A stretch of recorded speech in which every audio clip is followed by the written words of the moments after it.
This is A New Angle, a show about cool people doing awesome things in and around Montana. I'm your host, Justin Angle. This show is supported by First Security Bank, Blackfoot Communications, and the University of Montana College of Business.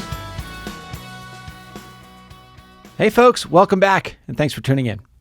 Today is our October edition of Incentives and Instincts, a recurring series in which I speak with economist and friend Bryce Ward about some of the broader problems facing our society. It is election season here in Montana and across the country. Will Republicans flip Congress? Will Democrats retain power? To some, however, these questions seem quaint. Perhaps more pressing is the question of whether or not our democracy will hold. To help us understand this time and our possible ways through it, we're joined today by University of Montana political science professor Rob Saldin. Rob, thanks for coming back on the show. Yeah, great to be here, Justin. Thanks. You are an expert on elections. You're director of ethics and public affairs at the University of Montana's Mansfield Center. Give us sort of a brief bio on kind of how you've come to be concerned about the state of our democracy. I've been studying American democracy, as long as I can remember. It caught me my freshman year of college, and kind of the intersection of political philosophy, of American politics, of American history. Kind of that's the intersection where I work, and have been studying that, thinking about it, talking about it, writing about it now for a couple decades. So that's kind of the background. And of course, what's happened in that time is that American democracy has, to my mind at least, come to face real challenges that I certainly didn't think that we would see, but here we are. And so that has given a kind of sense of urgency to the way I think about my work. Certainly has taken it a little bit out of the just sort of abstract, scholarly kind of pursuit that originally drew me to this area.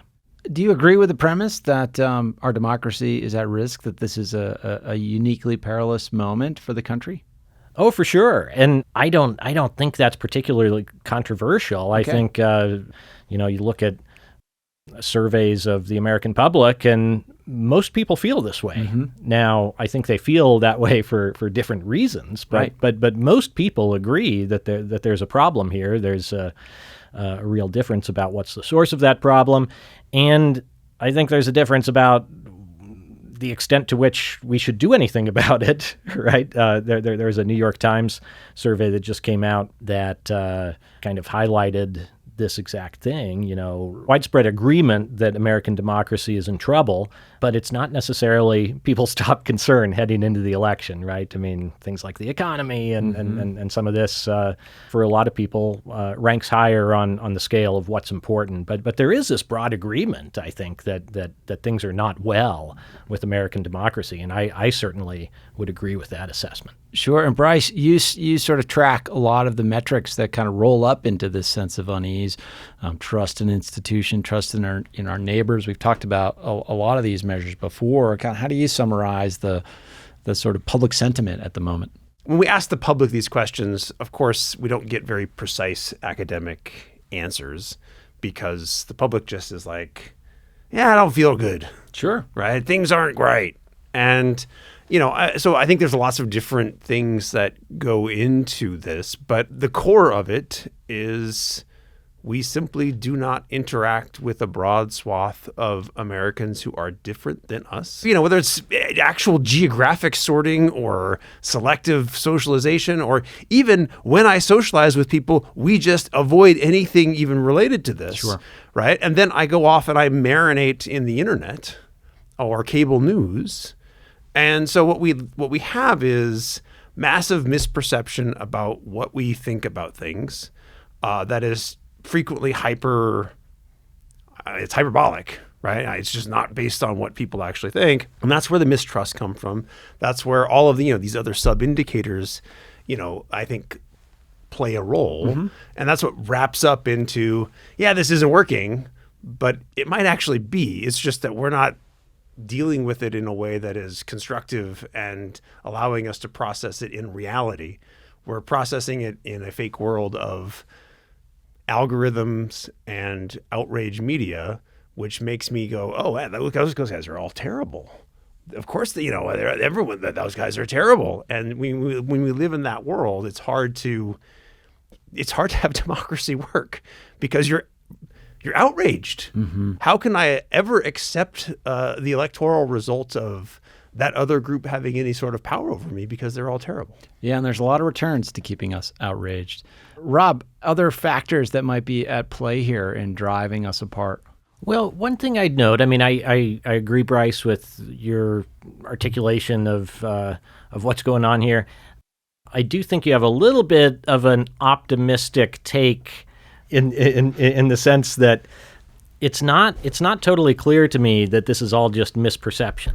Okay. I think there are some reasons why, people on different sides of the divide view people with skepticism. For one thing, we have seen a real rise in the number of Americans who feel as though political violence is acceptable some of the time, right? That's a real thing, right? And so to me, it's not unreasonable to look at that and say, gosh, that's a problem, and I don't like that. Mm-hmm. And that's not really a misperception thing. I mean, I think we've seen enough survey data now to say that this is a real thing that's out there. My point is that, I completely agree that, and that's what motivated me into the sphere in the first place, was it literally questions about the acceptability of violence or questions in surveys that basically where partisans think that effectively the other group is the enemy, that they're actively harming the country.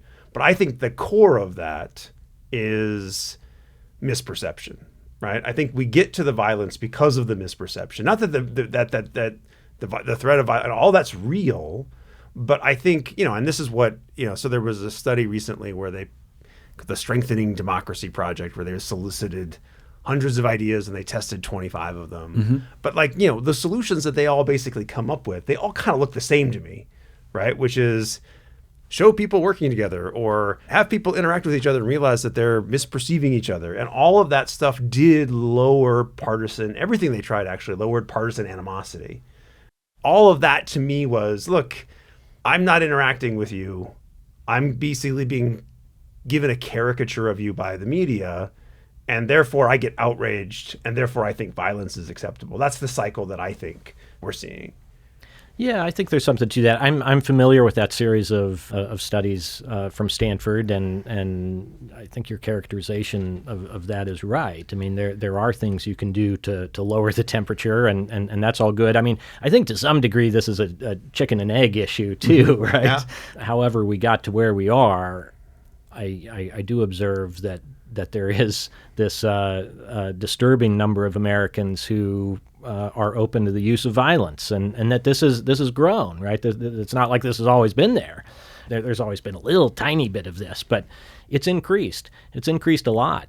I think you can also look at various surveys that indicate there's just a growing illiberalism out there more generally, liberal in this sense, in kind of the broadest sense of that word, not necessarily to denote the political left. Yeah, maybe take a moment, Rob, to just define that. What is, when people hear the word illiberalism, they might not be familiar with the concept.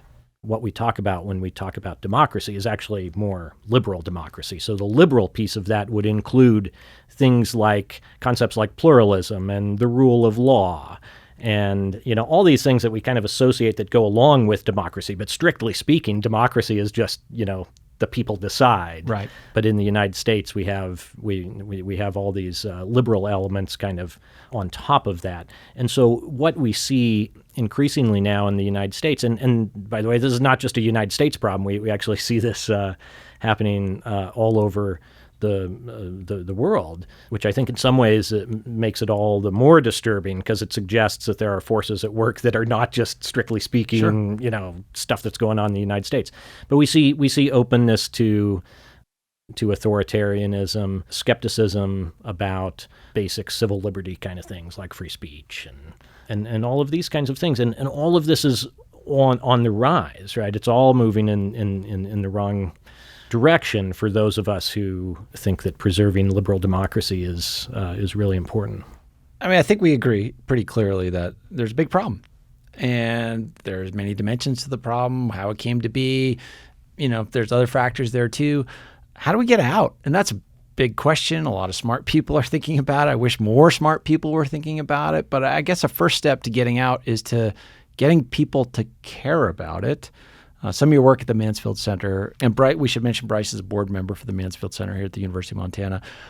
Part of your work, Rob, is to get more people interested in the idea of civic engagement, paying attention to the health of democracy and their role in preserving that health. Talk about that work. As you note, Mansfield Center certainly isn't the only entity working in this space, but we do think we have a unique angle on it, if you will, being based here in Montana, in the heart of rural America, does give us a little bit of a different angle on this. And a lot of the other entities that are working in this space are based back in the Acela corridor on the East Coast or in the Bay Area or whatnot. So we are in touch with some of these communities in our state that I think a lot of people working on this elsewhere don't really understand and don't have connections to.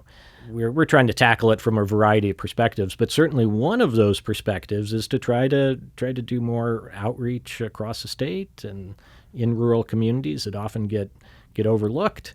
So that would be certainly one piece of it, and one thing I think that we feel like at the Mansfield Center, like we really have something to contribute here that other people working in this space don't necessarily have. From my perspective in the classroom, it's sometimes difficult to get students to care, and that kind of reflects what you mentioned a few moments ago about people saying, I think, Bryce, you said 86% of people say they're not happy with the way things are in the state of how our government operates, yet even though they think that, they don't rank that as a particularly important problem. They'll put things like inflation, the economy, COVID, whatever it is, above that. Similar effects appear with other sorts of issues like the environment, for example. But talk about that, Bryce, that kind of disconnect between people acknowledging there's a problem and then doing something to care about it. All of those problems that we're ranking above, we kind of are expecting the government to help us address. And yet we're not thinking about the platform of government as a key part of what we need to do to address all of these other issues, right? The idea being that, look, if we have a government that is more effective, then in an ideal world, we would see better solutions to these problems. So it's not like problems are going to go away, but in an ideal world, we would have much higher quality governance, right? Because of, we'd invested in building the infrastructure, of governance, or in our case, just preserving what we already have that works and not continuing to tarnish it. It works on two levels, right? So the problem we have is, there are some structural issues in how we vote and, how we legislate and how all that kind of stuff that, there's issues there. But part of the issue we have is just that how we select into the process, right? So, I'll use economics, politician labor supply or pundit labor supply or activist labor supply.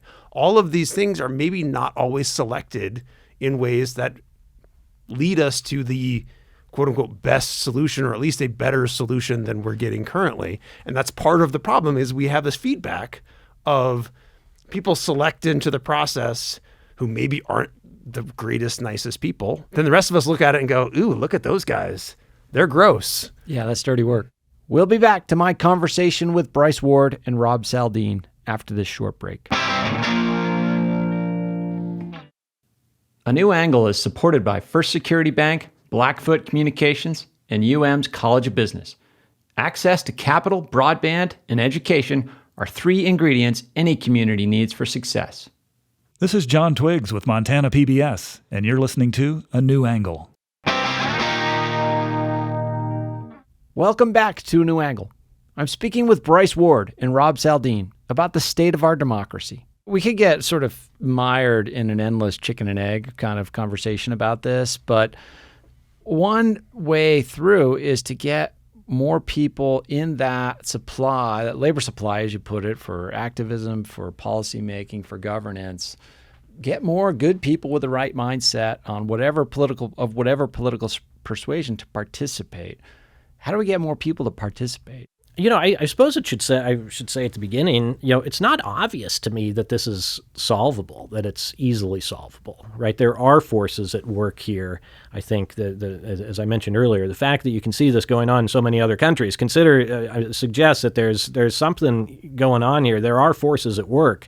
It's not obvious we can contain them. I guess I am nonetheless optimistic that in the sense that these are not new problems. Democracies have always been plagued by a certain set of problems. They've been evident for a long, long time. People have been grappling with them for a long time. I think we kind of got arrogant in the United States for a while, thinking that we'd kind of conquered these, and you can just set the thing on autopilot, and it'll be fine, and we don't have to worry about it. In reality, I think you have to work at it forever. It's a never-ending project to make democracy work. But in terms of what can be done, I think there are two general buckets. One bucket are what we might call institutional fixes. Okay. The other bucket, it's less direct. It's more trying to work at the level of communities and addressing, Bryce, some of the things you talked about earlier in terms of the sorting. And this is one of the classic problems of democratic societies, actually, is that when you allow people to do whatever they want to live in freedom, they oftentimes will associate with people like themselves. And this is something that, for instance, Alexis de Tocqueville worried about back in the 1830s when he visited and wrote his classic book, Democracy in America. This was one thing he worried about with the United States and democracy more generally, is that there was this tendency towards privatism, or what he called individualism, which he meant basically people shutting themselves off from society, focusing only on themselves and their families and this small circle of friends, but not really engaging broadly in their community. And he thought this was going to be a real problem for democracy. Now, he thought there were antidotes to it, but he thought this was something that's kind of embedded in democratic people, was this tendency towards sorting. But so if one bucket is kind of your institutional fixes, the other bucket is kind of trying to address some of those things going on at the level of individuals in society and how we work as a series of communities. The ones you hear about a lot are things like adding states, getting rid of the Electoral College, getting rid of the filibuster, reforms to the judiciary, term limits for the judiciary, their whole range of things, ranked choice voting, right? All of these I would put in the institutional bucket, right? Basically trying to fix the way the system works, and expecting then that we'll get better outcomes. So let's talk about some of the individual level solutions that I don't know if you characterized them necessarily that way, but I think about things like a public service requirement or civics education, things like, are those sort of some of the ideas that you're thinking about? Yeah. Public service requirement is a great example of that, right? It's indirect, right? It's not like you're trying to intervene directly and make people, embrace free speech and believe in the election system and things like this. So it's indirect. It works with a light touch, and therefore it's a long-term project. And therefore, in a way, kind of unsatisfying, because you aren't going to see the results. If you add states to the union, boom, there's your intervention, and I guess we'd see what would happen.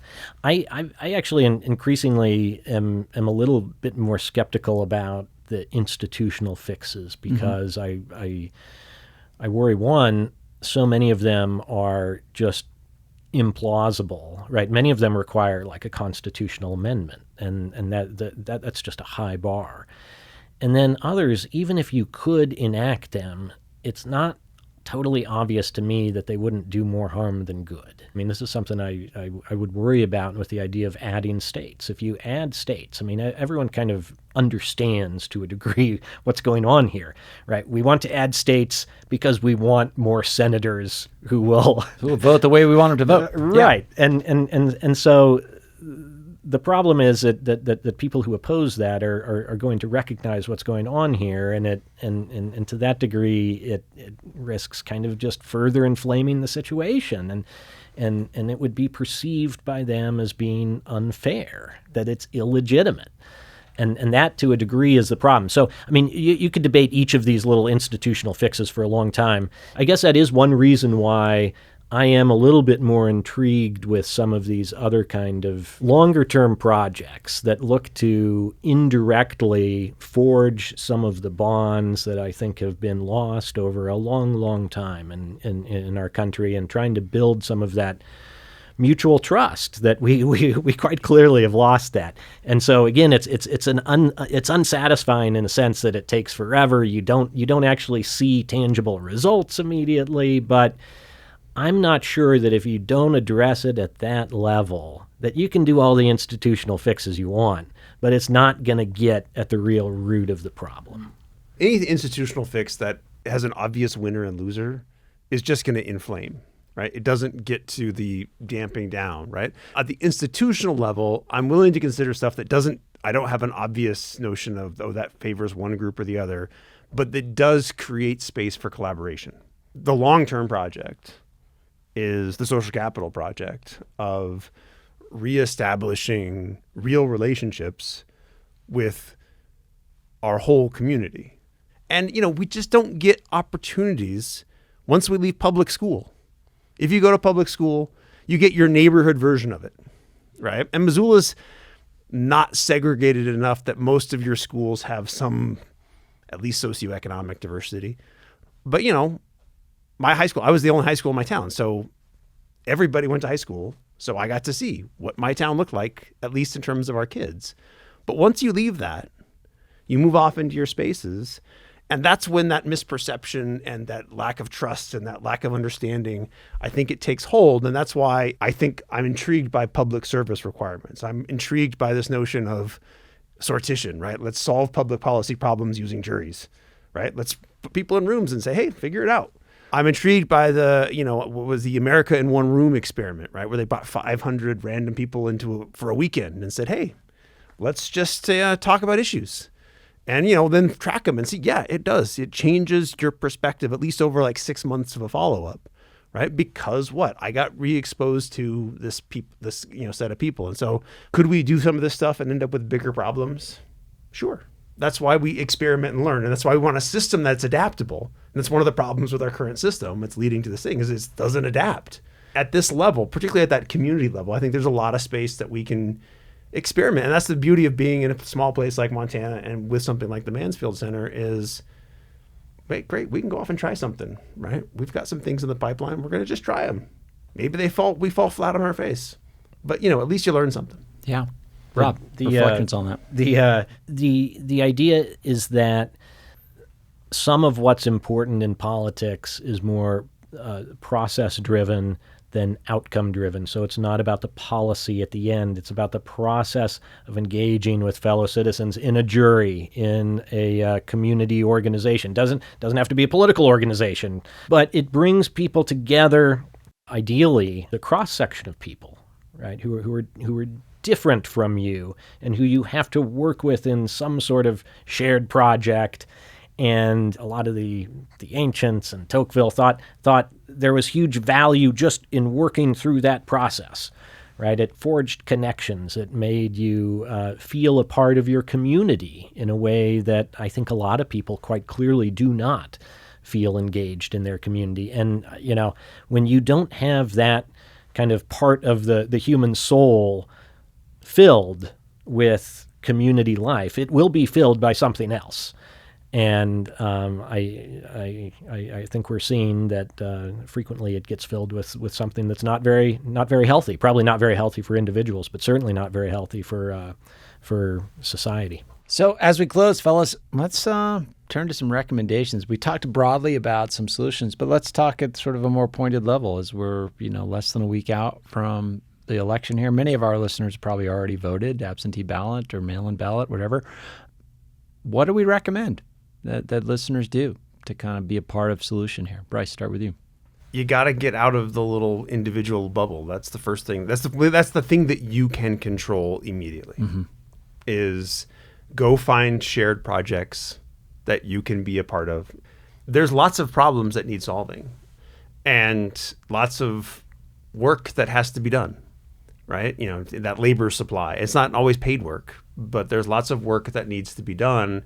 And getting out into your community and finding some way to contribute, to be part of that, to fill that part. You know, I don't know if this is actually in Maslow, the hierarchy of needs, but like feeling part of a community is important. And, you know, so I think anything that you can do to get out of staring at your phone at home for hours on end, get back into just first socializing, but then also ideally finding a shared project that you can do as part, you know, to feel part of your community, to connect with different parts of your community that you probably would not have ever interacted with. That's the shortest third-term thing that I can do. And then find longer-term projects to support where people are going to try and experiment to do other things, and, you know, support them with your time, your attention, and or with your money. Sure. Rob? I guess one thing I'd suggest is trying to depoliticize things, which maybe is a strange thing to say from a political scientist, but I think depoliticizing things that don't need to be political would be a big help. And you know, one kind of easy way to think about this in a very tangible way. I've been asked a number of times, you know, like and you know, right after the election, we do have Thanksgiving.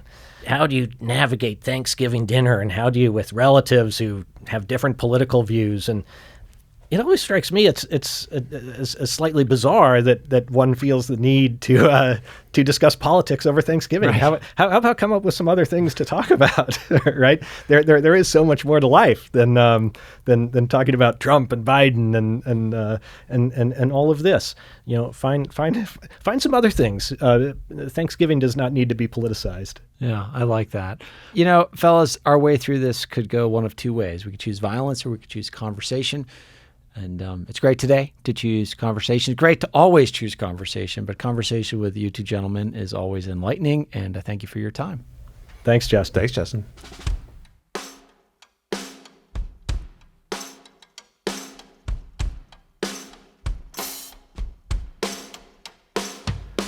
Thanks for listening to A New Angle. We really appreciate it. And we're coming to you from Studio 49. A generous gift from UM alums Michelle and Lauren Hansen. A New Angle is presented by First Security Bank, Blackfoot Communications, and the University of Montana College of Business. With additional support from Consolidated Electrical Distributors, Drum Coffee, and Montana Public Radio. Keely Larson is our producer. VTO, Jeff Ament, and John Wicks made our music. Editing by Nick Mott. Social media by AJ Williams, and Jeff Neese is our master of all things sound. Thanks a lot, and see you next time.